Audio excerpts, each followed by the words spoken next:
En Argentina, los tobas, habitantes originarios de la región del Chaco, usan el palo santo en las ceremonias del fuego llamadas narej. Ellos afirman que este árbol ayuda a limpiar las energías negativas, maldiciones de generaciones previas y contrarrestar los efectos de la magia de los brujos. Hasta hace unas décadas, cuando nadie hablaba de energía, cuando las limpiezas espirituales no eran moda, los abuelos usaban esta madera para prender el fogón, construir corrales o simplemente para cocinar el almuerzo. Hoy la llaman sagrada, se quema en rituales, se exporta como oro aromático y promete limpiar tu alma. Pero si te dijera que detrás de esa madera sagrada se esconde un lado oscuro que, paradójicamente, podría estar alejado de toda ética espiritual y conexión con la naturaleza. Capítulo 1. El palo santo y su historia milenaria. El nombre palo santo significa literalmente madera sagrada, pero su verdadero nombre científico es Bursera graveolens. Este árbol crece de forma natural en los bosques secos tropicales de América del Sur. Es un árbol de tamaño medio. Puede llegar a medir un aproximado de 13 metros de altura. Su madera es densa, resinosamente aromática y con una fragancia única. Mezcla de cítricos, menta, eucalipto y un fondo amaderado, características que lo llevaron a convertirse en un árbol preciado. Pero su historia va más allá del olor. Desde tiempos precolombinos, las culturas originarias de la región como los moche, los chimús, los quechua y especialmente los pueblos de la zona de Manabí en Ecuador y el norte peruano ya apreciaban el palo santo. Era utilizado en rituales de purificación para alejar malos espíritus y atraer energías positivas. En Argentina, los tobas, habitantes originarios de la región del Chaco, usan el palo santo en las ceremonias del fuego llamadas narej. Ellos afirman que este árbol ayuda a limpiar las energías negativas, maldiciones de generaciones previas y contrarrestar los efectos de la magia de los brujos. En Paraguay, los lengua mascoy tienen la creencia de que las fogatas con la madera de palo santo evita que los malos espíritus se acerquen a las viviendas. Esto principalmente por la claridad de las llamas que emanan al encender el palo santo. Durante siglos, el uso del palo santo se mantuvo local y restringido a las comunidades indígenas, pero eso cambió radicalmente en los últimos años. Aquella madera sagrada, que era principalmente usada como incienso, ahora sirve para crear una infinidad de productos comerciales. Capítulo 2. Espiritualidad, a costa de la deforestación. A partir del año 2000, con la expansión del movimiento New Age, el boom del yoga y la espiritualidad holística, el palo santo se globalizó. Empezó a venderse en ferias esotéricas, tiendas naturistas, salones de aromaterapia y más tarde en plataformas digitales como Amazon e incluso Temu.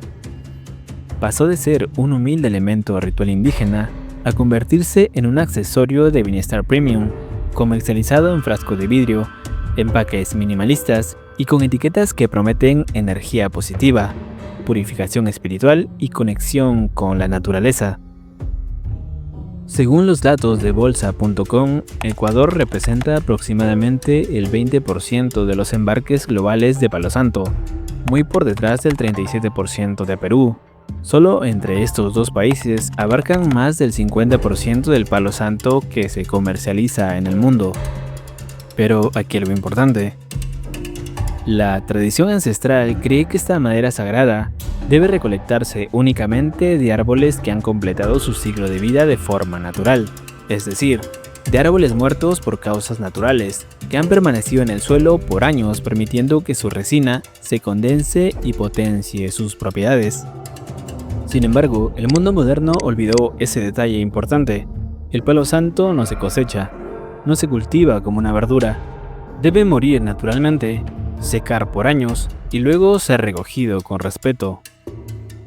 En concordancia con estas creencias, el Congreso peruano creó la Ley Forestal de la Fauna Silvestre, estableciendo que el Estado peruano prohíbe la tala no autorizada de árboles vivos de palo santo. Solo se permite la recolección de árboles caídos o muertos naturalmente, y esto debe realizarse bajo un plan de manejo aprobado por la autoridad forestal competente. Pero la cruda realidad es que una gran cantidad proviene de la tala ilegal de árboles vivos. Para satisfacer la gran demanda, los traficantes de madera cortan sin miramientos estos árboles, ignorando no solo las leyes, sino también el ciclo vital que confiere al palo santo su esencia sagrada. Por lo que, irónicamente, aquello que se busca como un puente hacia la paz interior y la conexión espiritual se ha convertido en un motor silencioso de deforestación y destrucción ambiental. En el Perú, país de donde se abastece a gran parte del comercio global de palo santo, el año 2006, el Servicio Nacional Forestal de Fauna Silvestre, SERFOR, catalogó al palo santo como una especie en peligro crítico de extinción a nivel nacional. Esta obsesión por el aroma exótico y las supuestas propiedades energéticas del palo santo han provocado una presión insostenible sobre los bosques secos de Perú y Ecuador. Estos ecosistemas, ya de por sí frágiles y amenazados, están siendo depredados a un ritmo alarmante, lo que está llevando a la pérdida de biodiversidad y a la degradación de un entorno vital para diversas especies. Paradójicamente, mientras la gente quema a palo santo para limpiar sus espacios y almas, la realidad es que esta práctica, cuando se apoya en el comercio ilícito, está contribuyendo directamente a depredar su hábitat de origen. Capítulo 3. El contrabando y blanqueo del palo santo. 764 kilos de palo santo ya almacenado, producto de la tala y tráfico ilegal de madera. Pero no era todo, en otro lado del ambiente. Toda esta madera secando. Cuando hablamos del contrabando de palo santo, no nos referimos a un delito aislado cometido por unos pocos individuos.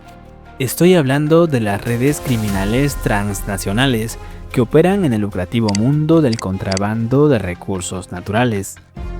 En operativo conjunto, personal de aduanas, Ministerio de Agricultura y SERFOR decomisaron 160 kilos de palo santo. El producto forestal, de procedencia ilegal, iba camuflado en 10 cajas de cartón en la bodega y parte posterior. Estos decomisos se realizan en distintas regiones del país como Piura, Tumbes, Lima, Callao, Puno y Arequipa, lo que indica una amplia red de tráfico.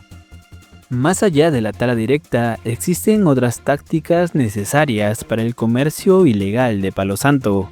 Estamos hablando del blanqueo de la madera.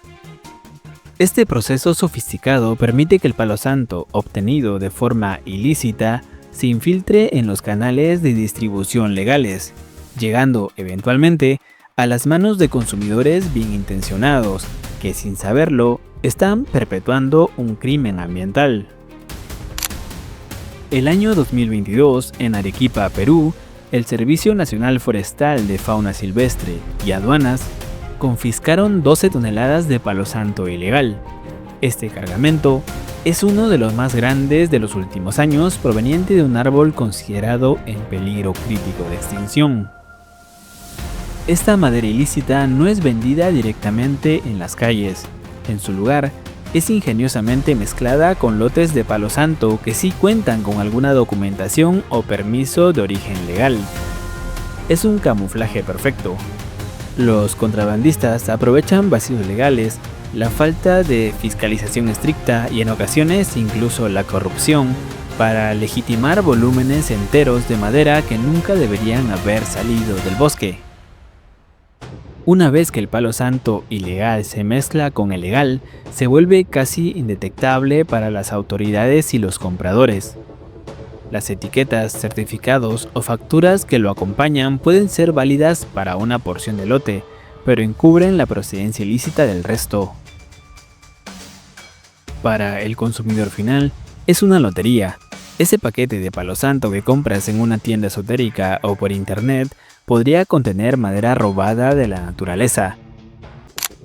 Recuerda que cada vez que adquieres palo santo sin una certificación clara y verificable de su origen legal y sostenible, corres el riesgo de estar alimentando indirectamente, pero de forma efectiva, a organizaciones criminales internacionales. Déjanos un me gusta y nos vemos en el próximo vídeo.